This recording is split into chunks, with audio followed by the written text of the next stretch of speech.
Assalamualaikum warahmatullahi wabarakatuh. Hai, jumpa lagi dengan Bu Nova di video pembelajaran IPA. Anak-anak ibu yang pintar, kali ini kita akan belajar tentang interaksi makhluk hidup dengan lingkungan. Interaksi dapat kita artikan sebagai hubungan timbal balik. Istilah lingkungan berasal dari kata environment yang memiliki makna the physical, chemical, and biotic condition surrounding an organism. Berdasarkan istilah tersebut, lingkungan secara umum dapat diartikan sebagai segala sesuatu di luar individu. Segala sesuatu di luar individu merupakan sistem yang kompleks sehingga dapat mempengaruhi satu sama lain. Kondisi yang saling mempengaruhi ini membuat lingkungan selalu dinamis dan dapat berubah-ubah sesuai dengan kondisi. Selain itu, komponen lingkungan itu dapat saling mempengaruhi dengan kuat. Ada saatnya kualitas lingkungan berubah menjadi baik dan tidak menutup kemungkinan untuk berubah menjadi buruk. Perubahan ini dapat disebabkan oleh makhluk hidup dalam satu lingkungan tersebut. Setiap makhluk hidup memerlukan lingkungan tertentu sebagai tempat hidupnya. Lingkungan tempat makhluk hidup tinggal disebut sebagai habitat.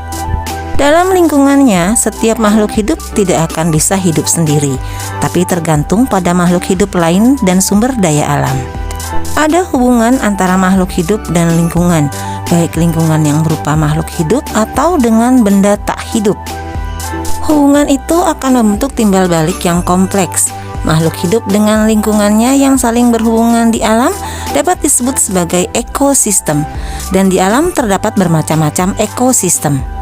Sebenarnya ekosistem ini terbentuk dari beberapa komunitas. Ingatkan kembali tentang beberapa istilah yang terdapat dalam tingkatan organisasi makhluk hidup, yaitu mulai dari individu atau organisme, atau satu makhluk hidup tunggal.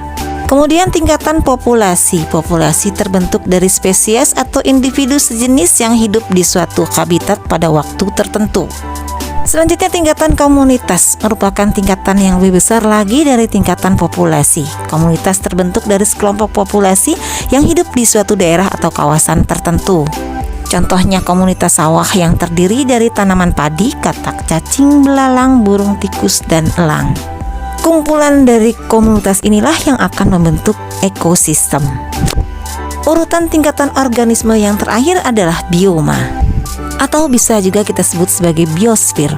Organisasi kehidupan di dalamnya cukup beragam.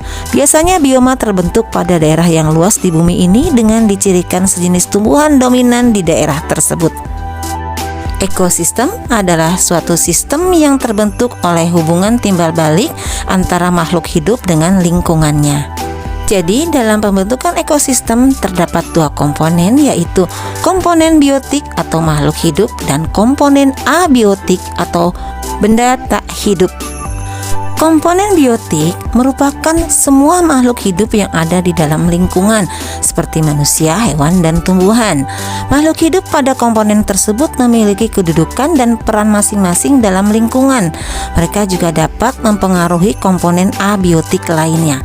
Dalam komponen biotik dibedakan menjadi 3 peranan, yaitu produsen, konsumen, dan pengurai. Produsen merupakan makhluk hidup yang dapat menghasilkan zat makanan yang diperlukan makhluk hidup lain. Peran tersebut dilakukan oleh makhluk hidup yang mempunyai klorofil atau zat hijau daun, yaitu tumbuhan hijau.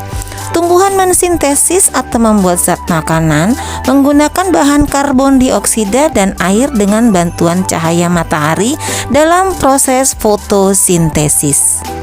Konsumen merupakan makhluk hidup yang tidak dapat membuat makanan sendiri atau dikenal dengan organisme heterotrof. Konsumen akan bergantung pada makhluk hidup lain untuk makanannya. Sedangkan pengurai bertugas membusukkan dan menguraikan hewan dan tumbuhan yang telah mati.